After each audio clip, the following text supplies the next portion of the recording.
హాస్టల్కు చేరుకోవడంతో ఉద్రిక్తత ఏర్పడింది. విషయం తెలుసుకున్న టీఆర్ఎస్ ఎమ్మెల్యే హరీష్ రావు అక్కడికి చేరిన విద్యార్థులకు సంఘీభావం తెలిపారు. అక్రమంగా అరెస్ట్ చేసిన వారిని వెంటనే విడుదల చేయాలని, పోలీసు బలగాలను ఉపసంహరించాలని హరీష్ రావు డిమాండ్ చేశారు.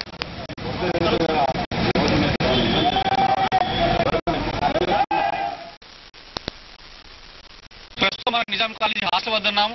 అయితే గత కొద్దిసేపటి క్రితం కొంతమంది విద్యార్థులను పోలీసులు అక్రమంగా అరెస్ట్ చేయారని, ఇలాంటి అరెస్టులు చేయడం, అలాగే భారీ బందోబస్తు ఏర్పాటు చేసి ఎప్పుడు ఏ క్షణం ఏమవుతుందని చెప్పేసి విద్యార్థుల నేపథ్యంలో వీరికి సంఘీభావంగా తెలపడానికి హరీష్ రావు వచ్చారు. అయితే హరీష్ రావు గారిని మరిన్ని వివరాలు తెలుసుకున్నాం. సార్ చెప్పండి, ఇక్కడ ఎలాంటి పరిస్థితి నెలకొని ఉంది? నిజాం కాలేజ్ విద్యార్థులు ప్రశాంతంగా వాళ్ళు తమ నిరసన కార్యక్రమాలు చేస్తా ఉంటే జేఏసీ సభ్యులు బయట ఉంటే వాళ్ళ మీద మఫ్టీలో వచ్చినటువంటి పోలీసులు ఏమీ చెప్పకుండా వాళ్ళను కొడుతూ ఆ జీప్ లో తీసుకొని శివప్రసాద్ ను వాళ్ళని అరెస్ట్ చేయడం జరిగింది. ఎందుకు అరెస్ట్ చేశారు, ఏ పోలీస్ స్టేషన్ తీసుకుపోయారు, వాళ్ళు చేసిన తప్పేంటో చెప్పడం లేదు. అంతేకాకుండా నిజాం కాలేజ్ హాస్టల్ చుట్టూ వందలాది మంది ర్యాపిడ్ యాక్షన్ పోలీస్ ఫోర్స్ ఇక్కడ పెట్టడం జరిగింది. సీనియర్ అధికారులందరూ ఇక్కడ ఉన్నారు.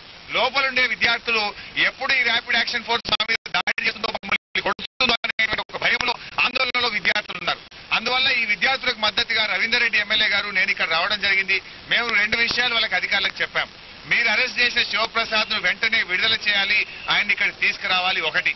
2, ఈ విద్యార్థులు మరి ఎటువంటి హింసకు తావు లేకుండా ప్రశాంతంగా నిరసన కార్యక్రమాలు చేస్తున్నారు కనుక ఇక్కడుండే ర్యాపిడ్ యాక్షన్ ఫోర్స్ ను, ఇక్కడుండే పోలీస్ ఫోర్స్ ను వెంటనే ఇక్కడ నుంచి విత్డ్రా చేయాలని చెప్పడం జరిగింది. 2.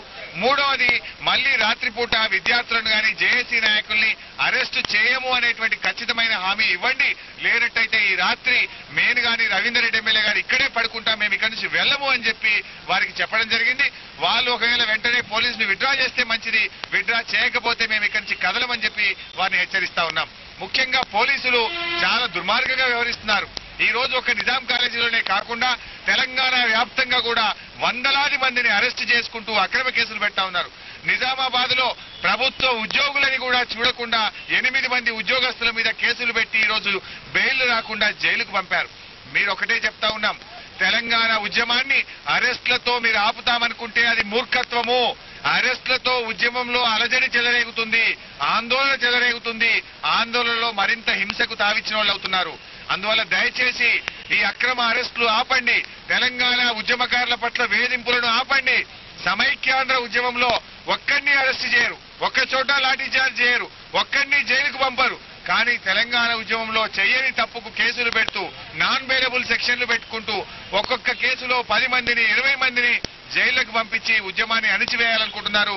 అణిచివేస్తే ఉద్యమం రెట్టింపు అవుతుంది, తిరగబడుతుంది. జరగబోయే పరిణామాలకు పోలీసులు, ప్రభుత్వమే బాధ్యత వహించాలి. సో ఈ నేపథ్యంలో మీరు అడిగారు, డిమాండ్ చేశారు పోలీసుల్ని. అంటే పోలీసులు మీరు చేసిన డిమాండ్ ను అవలంబిస్తారని మీరు అనుకుంటున్నారా? అది ఎంతవరకు వాళ్ళు మీరు ఎలా రిప్లై ఇచ్చారు? నేను వాళ్ళకి టైం ఇచ్చాను, మీరు ఆలోచించుకొని చెప్పండి, అప్పటిదాకా మేము ఇక్కడే కూర్చుంటామన్నాము. ఒకవేళ పోలీసులు ఈరోజు ప్రశాంతంగా జరిగే ఉద్యమానికి సహకరిస్తే మేము వారికి సహకరిస్తాం. కానీ ఈరోజు ఆంధ్ర పాలకులకు, ఆంధ్ర పోలీస్ అధికారుల మాటలకు తల ఒగ్గి మీరు అరెస్టు చేస్తాము లేదా మేము నిర్బంధాలకు గురి చేస్తామంటే మేము ఇక్కడ నుంచి కదలం, ఇక్కడే కూర్చుంటాం. సో ఏదేమైనా మరి ఇప్పుడు అరెస్ట్ చేసిన వాళ్ళని విడుదల చేద్దాం హామీ అని ఇచ్చారా మీకు? అది అన్ని విషయాలు వాళ్ళు ఆలోచన చేసుకుంటున్నారు. ఆలోచించుకొని చెప్పమన్నాం, మేము ఇక్కడ కూర్చున్నాము. వాళ్ళు అన్ని విషయాల మీద స్పష్టత ఇచ్చేదాకా కూడా మేము ఇక్కడే కూర్చుంటాం. సో ఏమైనా కానీ అరెస్ట్ చేసిన వాళ్ళని స్వచ్ఛందంగా విడుదల చేయాలని, అలాగే ఇలాంటి చర్యలకు అంటే వీళ్ళు రెచ్చగొట్టే చర్యలు పూనుకుంటున్నారు. వీళ్ళు ఇమీడియట్ గా ఇలాంటి చర్యలు వీళ్ళు మానుకోకపోతే మాత్రం పరిస్థితులు తీవ్రంగా ఉంటాయి. వాళ్ళని వదిలిపెట్టే వరకు కూడా మేము ఇక్కడే ఉండి ధర్నా చేస్తాము, అవసరమైతే రాత్రంతా ఇక్కడే ఉంటామని కూడా హరీష్ రావు చెప్తున్నారు. ఇన్నారెడ్డి, జిల్లా గంటలు, హైదరాబాద్. తెలంగాణ కోసం ఉద్యమిస్తున్న వారిని పోలీసులు